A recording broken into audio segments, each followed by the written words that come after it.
everyone, welcome back to Ease English. In today's video, we will learn a lot of new and advanced daily use smart English sentences which are very useful in our day-to-day life. To be a fluent speaker, you have to watch the whole video and do practice with me. Guys, this is Vani Yadav and you're watching the channel Ease English. Before going to start the video, I request you all, if you are new in the channel, do subscribe to the channel, and if you are already a subscriber, then hit the like button and share the video as much as possible. So without further ado, let's begin. First sentence, इस company में आगे बढ़ने की अवसर हैं. English में कहेंगे there are opportunities in this company to grow. There are opportunities in this company to grow. For example, जब आपकी स्टडीज़ कंप्लीट हो जाती हैं तब आप जॉब अपॉर्चुनिटीज़ देखने लगते हो. जैसे आप सर्च कर रहे हो और सडनली आपका एक दोस्त आ जाता है तो वो आपको कोई कंपनी सजेस्ट करता है और बोलता है कि इस कंपनी में आगे बढ़ने के बहुत अवसर हैं. तो उसे इस बात को इंग्लिश में कहना चाहिए there are opportunities in this company to grow. Next sentence, जाने की ज़रूरत नहीं है. इंग्लिश में कहेंगे there is no need to go. There is no need to go. For example, आप कहीं बाहर जाने वाले थे और आप भूल गए, अनफॉर्चुनेटली किसी वजह से किसी काम में बिज़ी हो गए और शाम हो गई, रात हो गई, तो मम्मी कहती है ना अब जाने की ज़रूरत नहीं है. तो उन्हें कहना चाहिए there is no need to go. There is no need to go. Next sentence, burger खाने की ज़रूरत नहीं है. इंग्लिश में कहेंगे there is no need to eat burger. There is no need to eat burger. For example, आपको बहुत तेज़ की भूख लगी है और आपके घर के पास में ही रेस्टोरेंट है. आपने सोचा कि मैं वहाँ से जाके बर्गर ले आऊँ, तो मम्मा आपको डांट लगा देती है कि बर्गर खाने की कोई ज़रूरत नहीं है, मैं कुछ हेल्दी सा बना देती हूँ. तो उन्हें कैसे कहना चाहिए there is no need to eat burger. Next sentence, एक सांप था. इंग्लिश में कहेंगे there was a snake. There was a snake. For example, आप अपने फील्ड्स में मतलब अपने खेतों में गए और वहाँ आपने किसी सांप को देख लिया, और जब सांप को देख लिया उसके बाद फिर घर आते हो बताते हो मम्मा मैं जा रहा था वहाँ एक सांप था. तब आपको कहना चाहिए था mama there was a snake. Next sentence, एक पेड़ है जिसका रंग लाल है. इंग्लिश में कहेंगे there is tree of red colour.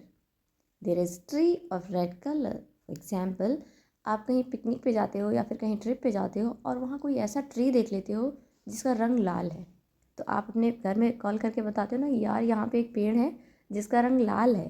तो आपको इंग्लिश में कैसा कहना चाहिए? आप कह सकते हो there is a tree of red colour. Next sentence, क्या तुम्हारे पास पेन है? इंग्लिश में कहेंगे do you have a pen. Do you have a pen. For example, आप किसी दिन क्लासरूम में अपना पेन ले जाना भूल जाते हो. जब क्लास में टीचर कुछ रिटन वर्क कराती हैं और आपके पास पेन नहीं रहता तो आप अपने दोस्तों से पूछते हो कि क्या तुम्हारे पास एक्स्ट्रा पेन है या फिर क्या तुम्हारे पास पेन है. तो कहिए इंग्लिश में do you have an extra pen, या फिर पूछिए do you have a pen. Next sentence, उस कुएं में पानी नहीं था. इंग्लिश में कहेंगे there was no water in that well. There was no water in that well. For example, आप अपने गांव घूमने गए और देखा कुछ कुएं हैं जहाँ में पहले पानी हुआ करता था लेकिन अब नहीं है. तो जब आपने देखा कि कुएं में पानी नहीं है तो आप घर जाते हो, मम्मी को बताते हो मम्मी उस कुएं में अब पानी नहीं है. तो अगर ये कहना है उस कुएं में पानी नहीं है, आप कहिए there is no water in that well. Next sentence, जब कभी मैं परेशान था तो मेरे साथ थे. इंग्लिश में कहेंगे whenever I was in trouble you were there for me.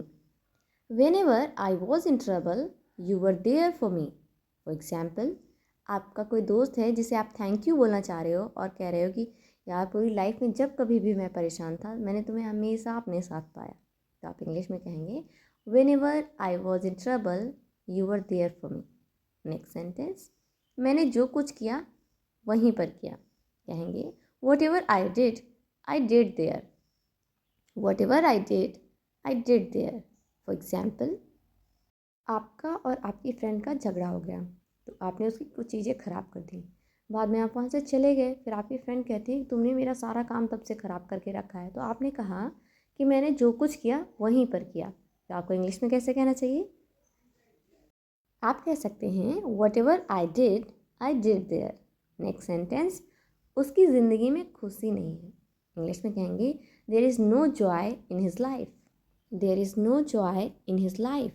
For example, आपकी कोई फ्रेंड है जिसकी लाइफ में बहुत सारी प्रॉब्लम्स चल रही हैं, तो एक दिन आप अपने घर में उसके बारे में बता रहे हो, तब आप कहते हो ना कि उसकी ज़िंदगी में खुशी नहीं है, तो आपको इंग्लिश में कहना चाहिए there is no joy in his life. Next sentence, क्या वहाँ कुछ चल रहा है? इंग्लिश में पूछेंगे is something going on there, is something going on there. For example, आप घर आते हो, देखते हो रूम में आपके सभी कज़न्स बैठे कुछ कर रहे हैं, आप दूर से देखते हो, फिर पूछते हो कि क्या वहाँ कुछ चल रहा है, तो आप कहिए is something going on there. Next sentence, प्यार जैसी कोई चीज़ नहीं होती, तो इंग्लिश में कहेंगे there is no such thing as love, there is no such thing as love. For example, कोई पर्सन है जिसका हार्ट ब्रेक कई बार हो गया है, तो अगर वो अपनी लाइफ में प्यार से खुश नहीं है, उसकी लाइफ में प्यार की कमी है, तो अक्सर वो थोड़ा फ्रस्ट्रेट हो जाता है और वो कहता है कि प्यार जैसी तो कोई चीज़ होती ही नहीं है, तो उसे इंग्लिश में कहना चाहिए there is no such thing as love. Next sentence, ऐसा कोई शब्द नहीं होता, इंग्लिश में कहेंगे there is no such word, there is no such word. For example, कोई बच्चा है, वो कुछ ऐसा वर्ड बोलता है इंग्लिश का जो आपने पढ़ा ही नहीं होता है, या फिर आपको लगता है कि ऐसा कोई वर्ड है नहीं, तो आप उसको बोलते हो ना कि ऐसा तो कोई शब्द नहीं होता, आप उसको इंग्लिश में कहिए there is no such word. Next sentence, ऐसी कोई कहानी नहीं है, इंग्लिश में कहेंगे there is no such story, there is no such story. For example, आपकी कोई फ्रेंड है जो आपको कोई स्टोरी सुना रही है, किसी कहानी के बारे में वो झूठी झूठी बातें आपको बता रही है, आप काफ़ी देर तक सुनते हो, फिर कहते हो ऐसी तो कोई कहानी मैंने नहीं सुनी है, या फिर ऐसी तो कोई कहानी नहीं है, तो आप कहिए there is no such story, there is no such story. Next sentence, ऐसा कोई गांव नहीं है, इंग्लिश में कहेंगे there is no such village, there is no such village. For example, आपकी कोई फ्रेंड है जो आपको किसी ऐसे गांव के बारे में बता रही है जो शायद आपके हिसाब से एग्जिस्ट ही नहीं करता, तो जब वो आपको कई सारी कहानियाँ उस गांव की सुनाती है, तो आप कहते हो कि मेरे हिसाब से तो ऐसा कोई गांव नहीं है, मैंने तो कभी नहीं सुना। तो अगर ये कहना है ऐसा कोई गांव नहीं है, आप कहिए there is no such village.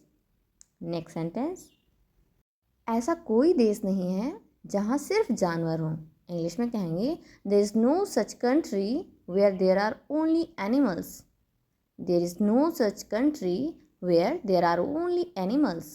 For example, आपकी कोई फ्रेंड जीके के बारे में आपको अवेयर कर रही है और बताते हुए कहती है कि एक देश है जहाँ सिर्फ जानवर रहते हैं, अब आप कह देते हो कि ऐसा तो कोई देश नहीं है जहाँ सिर्फ जानवर हो, तो आप इस बात को इंग्लिश में कैसे कहेंगे? There is no such country where there are only animals. Next sentence, ऐसा कोई मोबाइल नहीं जिसे मैं ठीक नहीं कर सकता, इंग्लिश में कहेंगे there is no such mobile which I can't repair, there is no such mobile which I can't repair. For example, आपका कोई फ्रेंड है जो मोबाइल रिपेयरिंग में एकदम एक्सपर्ट है, जब वो आपको मिलता है तो अपनी तारीफ़ में वो बहुत सारी बातें बोलता है और ऐसे भी कहता है कि ऐसा कोई मोबाइल नहीं है जो मैं ठीक नहीं कर सकता, तो इस बात को उसे इंग्लिश में कैसे कहना चाहिए? उसे कहना चाहिए there is no such mobile which I can't repair. Next sentence, क्या वहाँ कोई नहीं है, इंग्लिश में कहेंगे isn't there anyone, isn't there anyone. For example, आप किसी शॉप पे जा रहे थे कोई सामान परचेज़ करने, उसी शॉप से लौटता हुआ कोई इंसान आपको मिला और कहता है कि शॉप तो आज क्लोज़ है, वहाँ कोई नहीं है, तब आप पूछते हो कि क्या वहाँ कोई भी नहीं है, तो आपको पूछना चाहिए isn't there anyone. Next sentence, ऐसा कोई आदमी नहीं होता जिसे चोट नहीं लगती, इस बात को इंग्लिश में कहेंगे there is no such a man who doesn't get hurt, there is no such a man who doesn't get hurt. For example, आपका भाई हर बात पे कहता है मुझे तो चोट ही नहीं लगती, मुझे तो चोट ही नहीं लगती, तब आप कह देते हो कि ऐसा कोई आदमी नहीं है भाई जिसे चोट नहीं लगती, चोट सबको लगती है, तो आपको कहना चाहिए there is no such a man who doesn't get hurt.